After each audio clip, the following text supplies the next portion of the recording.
حمد الشاکرین والصلاة والسلام علی اشرف الانبیاء والمرسلین وعلی آلہ وصحبہ اجمعین، اما بعد فاعوذ باللہ من الشیطان الرجیم، بسم اللہ الرحمن الرحیم۔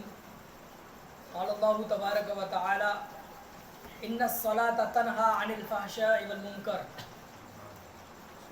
وقال فی کثیرۃ من الآیات وَأَقِيمُوا الصَّلَاةَ صدق اللہ۔ وقال النبی صلی اللہ علیہ وسلم الصلاة عماد الدین فمن اقامها فقد اقام الدین ومن ترکها فقد هدم الدین۔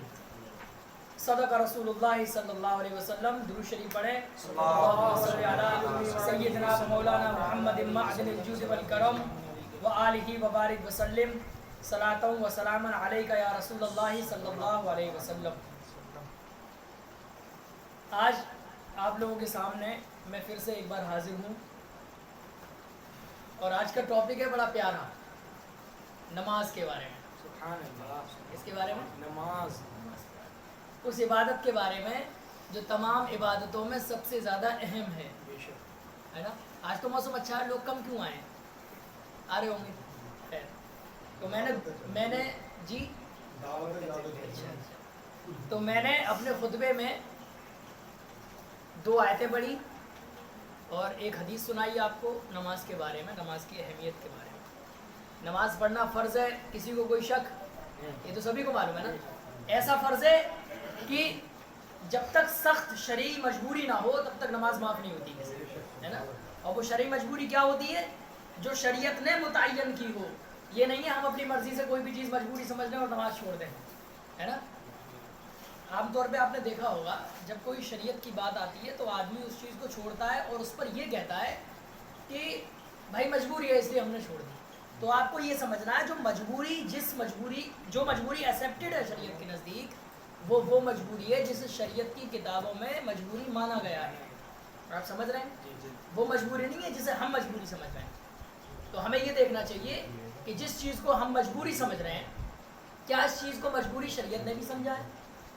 اگر شریعت نے اسے مجبوری نہیں سمجھا تو ہمارے کہنے سے وہ مجبوری نہیں ہو سکتی۔ اس کی ایک مثال دوں میں بڑی پیاری، حضرت آپ نے بھی برداشت کی ہوگی، وہ یہ ہے جب تراویح ہوتی ہے رمضانوں میں اور مسجد میں لائٹ چلی جائے، انورٹر بھی ڈاؤن ہو جائے، تو لوگ چلاتے ہیں کہ حضرت چھت پہ نماز پڑھ لو، چھت پہ کہتے ہیں نا حضرت، لوگ کیا کہتے ہیں؟ حضرت چھت پہ نماز پڑھ۔ اور اگر امام صاحب یہ کہتے ہیں بھائی بلا مجبوری چھت پر نماز نہیں ہوگی کھلے میں، تو لوگ کہتے ہیں حضرت گرمی ہے مجبوری ہے۔ تو یاد رکھیے شریعت میں گرمی مجبوری نہیں ہے۔ بات سمجھ میں آ رہی ہے؟ شریعت میں گرمی مجبوری نہیں ہے۔ تو اس طرح کی مجبوری مت بنایا کرے کہ جیسے شریعت نے مجبوری نہ مانا ہوا ہے نا۔ آج میں آپ کو نماز کے بارے میں کچھ نئی باتیں بتاؤں گا۔ باتیں تو پرانی ہوں گی، پروف جو میں دیتا ہوں وہ نئے ہوں گے۔ جیسے آپ نماز پڑھتے ہیں، اماموں کی خوشی سب سے زیادہ جانتے ہیں آپ کس میں ہے؟ کہ بستی کے لوگ آ کے وقت پہ نماز ادا کریں جماعت کے ساتھ۔ اس کے علاوہ کوئی بھی امام کسی اور چیز پہ خوش نہیں ہوتا جتنا اس چیز پہ خوش ہوگا۔ آپ ایک بار کو اس کی تنخواہ لیٹ کر دیجئے، وہ برداشت کر لے گا، لیکن جہاں اس نے دیکھا میرے پیچھے کوئی ہے نہیں نماز پڑھنے والا، تو اس کا منہ اتر جاتا ہے۔ اور یہ ایسی خوشی ہے جس کے بدلے میں آپ کو کچھ دینا نہیں پڑ رہا ہے، بلکہ الٹا اللہ کی طرف سے آپ کو مل رہا ہے نا۔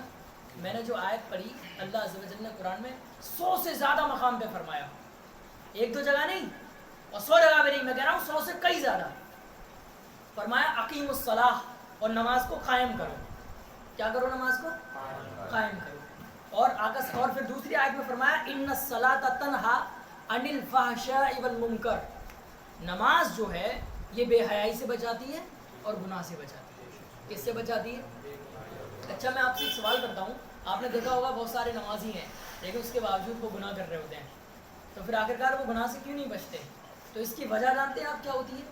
ایک ہوتا ہے نماز پڑھنا اور ایک ہوتا ہے رسم ادا کرنا نماز کی، سمجھ رہے ہیں آپ؟ ایک آپ اس لیے نماز پڑھ رہے ہیں کہ لوگ آپ کو نمازی کہیں یا لوگوں کے تانے نہ پڑیں کہ یہ نماز نہیں پڑھتے، اور ایک وہ نماز ہوتی ہے آپ فقط اللہ کی خوشی کے لیے نماز پڑھیں کہ اللہ ہم سے راضی ہو جائے، وہ خوش ہو جائے۔ تو وہ نماز جو صرف اللہ کی رضا کے لیے ہوتی ہے، یقیناً اس کا پڑھنے والا گناہوں سے محفوظ رہتا ہے، اللہ تعالیٰ سے بچاتا ہے۔ اور بچانے کا میں ٹیکنک بتاؤں کیا ہوتی ہے؟ ہوتی پروردگار عالم ہی کی طرف سے ہر چیز، لیکن جو ہمارے طرف آلات اور وسائل ہیں وہ کیسے ہوتے ہیں؟ جیسے آپ نماز پڑھتے ہیں 5 ٹائم کی، اور لوگوں کی نظر میں یہ مشہور ہے کہ یہ آدمی نماز پڑھتا ہے 5 ٹائم کی، آگے بڑھ جائیے. اور اگر اس وقت آپ نے مثال کے طور پہ کوئی غلط کام کرنا شروع کیا، ہاں آگے بڑھ جائیں تاکہ آنے والوں کی جگہ ہو جائے.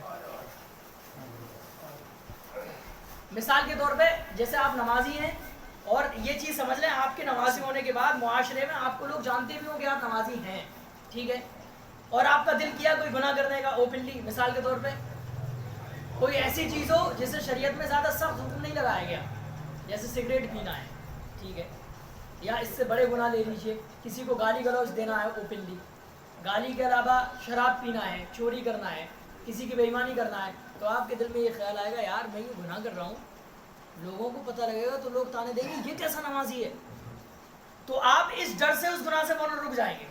تو نماز نے گناہ سے روک لیا کہ نہیں؟ کیا سمجھے آپ؟ یہ کس نے روکا؟ روکنے والا اللہ ہے، لیکن وسیلہ کیا تھا؟ نماز. کلیئر بات؟ تو اس طرح سے جیسے مثال کے طور پہ آپ نے سنت رسول یعنی داڑھی رکھ لی، اب یہ بھی آپ کو گناہ سے بچائے گی. کیسے؟ آپ اوپنلی گالی نہیں دیں گے کبھی، آپ کہیں گے یار لوگ کیا کہیں گے یہ داڑھی والا اپنی گالی بکتا ہے. تو یہ جو تانے کا خوف ہے، اس نعمت کے وسیلے سے اللہ تعالیٰ آپ کو گناہ سے بچا لیتا ہے. تو یہ ہے شریعت کی حکمت آپ کے ساتھ، جسے ہم اور آپ سمجھتے ہیں. یاد رکھیے نماز ہم پر فرض ہے. کیا ہے؟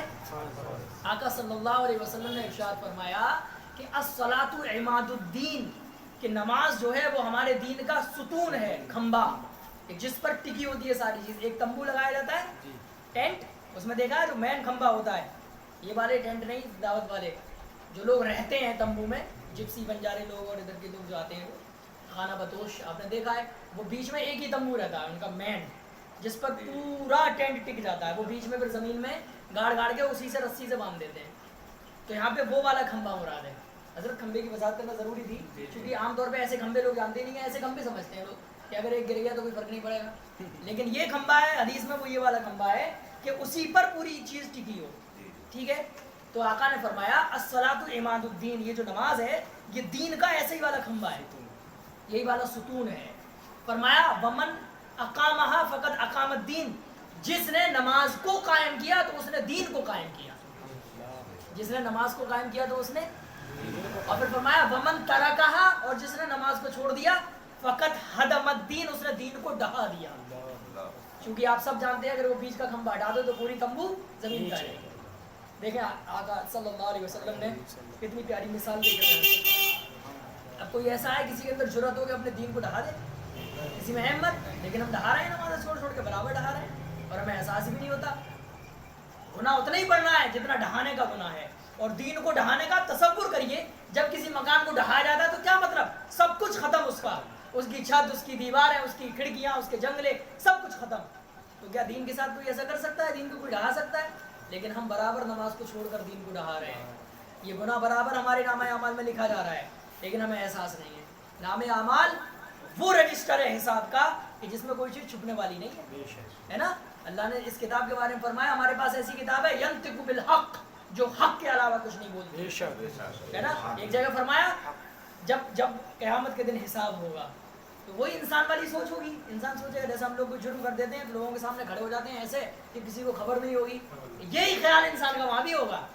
لیکن جب اس کے سامنے پورے رجسٹر کھولے جائیں گے، ہر چیز اس کے سامنے ہوگی، تو معلوم ہے انسان کیا کہے گا. حضرت سے قرآن میں ہدایت بیان ہوئی ہے، فرمایا انسان کہے گا ما لہذا الکتاب، اور اس کتاب کی حالت کیا ہے، لا یغادر صغیرۃ ولا کبیرہ، یہ تو چھوٹے اور بڑے کیسے بھی گناہ نہیں چھوڑ رہی، الا احصاها، مگر یہ کہ اس نے سب کا حساب کر دیا ہے. تو یہ حساب ہوگا ہمارا. آپ یہاں کے حساب کتاب میں دھوکہ دے سکتے ہیں، آپ یہاں کے حساب کتاب میں ادھر ادھر کر سکتے ہیں، لیکن اللہ کے یہاں حساب کتاب میں ادھر ادھر نہیں کر سکتے. ہاں، کیونکہ اللہ تبارک و تعالیٰ نے ہر وقت ہمارے ساتھ اپنے فرشتوں کو رکھا ہوا ہے. اسے فرشتوں کی حاجت نہیں ہے، وہ تو بغیر فرشتوں کے بھی سب کچھ جانتا ہے. حضرت اسے فرشتوں کی حاجت نہیں ہے، لیکن وہ ایک ہمیں نظام سکھا رہا ہے کہ جب کوئی کام کیا جاتا ہے تو پہلے اپنے افراد تیار کیے